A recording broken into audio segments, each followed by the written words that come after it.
Chael Sonnen lies to Colby Covington, Aljamain Sterling targets the UK, and Michael Johnson calls out for a Justin Gaethje rematch, all in today's video.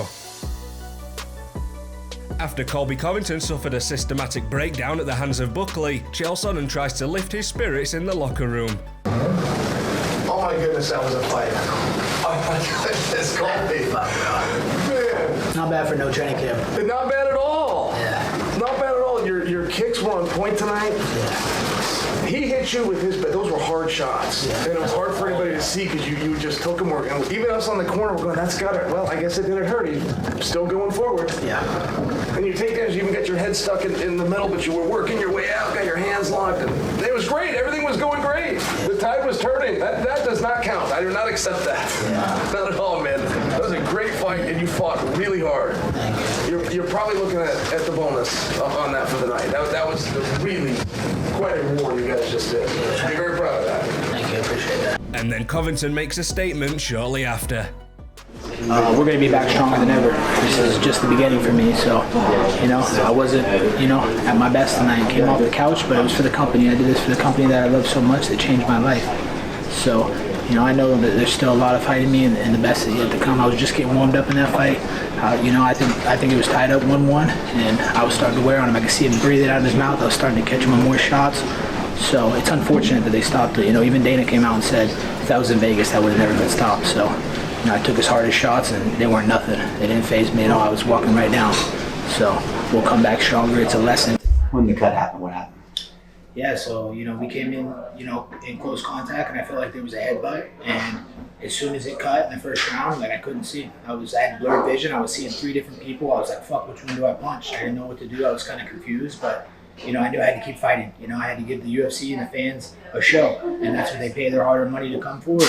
I'm a warrior. We're gladiators, so I'm not going to stop. I've had way worse in fights than a little cut over my eye, so it's unfortunate that the doctor stopped the fight like that, because if we're in Vegas, I know the fight gets to keep going, and I feel like I was really just starting to gain momentum. I was starting to wear it. I could see he was breathing out of his mouth. He wasn't as much volume at that point, so I feel like it was going to be my fight in the championship round. So it was an unfortunate stop, and I feel like the judges not the judges, but the doctor is the one that beat me tonight. I didn't feel like I lost to another opponent.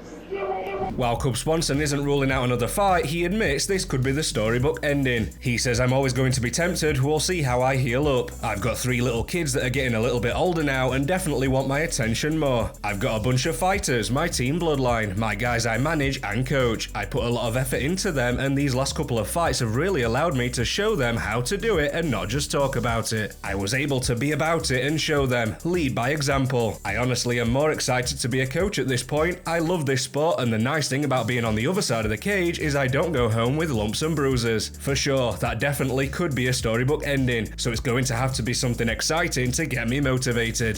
Aljamain Sterling says he's looking to stay active and fight either Brian Ortega or return in March on the UK card to fight Arnold Allen. Enjoy the clip. I don't know. I'm thinking I would like to make a March return if I do get a fight for March, April the latest. I mean, I would like to fight Arnold Allen or fight Brian Ortega. I don't think that loss to Mosar should push me down the rankings. No. If anything, I almost feel like it should be treated as a W or I don't know. It's weird to say it like that because it comes off as, I don't know, it might come off as a little funny to people to hear me say that, but that's honestly just how I feel. I feel I shouldn't have to go fighting down the rankings after being 1-on-1 and losing to a guy that people are saying is going to be the next champion in a fight that a lot of people still think I won. So it's like, what are we even talking about? It's not like I'm being disrespectful or I'm being delusional. It's just what the actual facts are. It's just, it's a little frustrating, but I think a March return would be nice. I want to stay busy, especially while I can. This is the first time I've actually been the majority of the post-fight healthy, so I want to take advantage of that. And after his big knockout win, Michael Johnson reveals the timeline for his retirement and also calls out Justin Gaethje. He says, 5 years. I always tell people I want to do 8 to 10 more years and they look at me with this face. I'm not slowing down anytime soon. As long as my body's healthy and I can get through what I need to get through, I'm going to fight for as long as I can. This might be my peak. A lot of people peak at 25 to 30 years old. I might be peaking at 38 to 40. The Justin Gaethje fight, that's the one I want. I think everybody would love a Gaethje-Johnson rematch. I gave him that opportunity when he came over from World Series of Fighting when nobody else wanted to. So I think he should go ahead and give that back. We need to run one, because I know he knows he got away with that one. That's it for today's video. Remember to subscribe to Fight Cat for more MMA news. Catch you in the next one. So I'ma let my chest poke out just a little. I'm headed to the top, can't stop in the middle. We are on the rise, so keep watching the skies.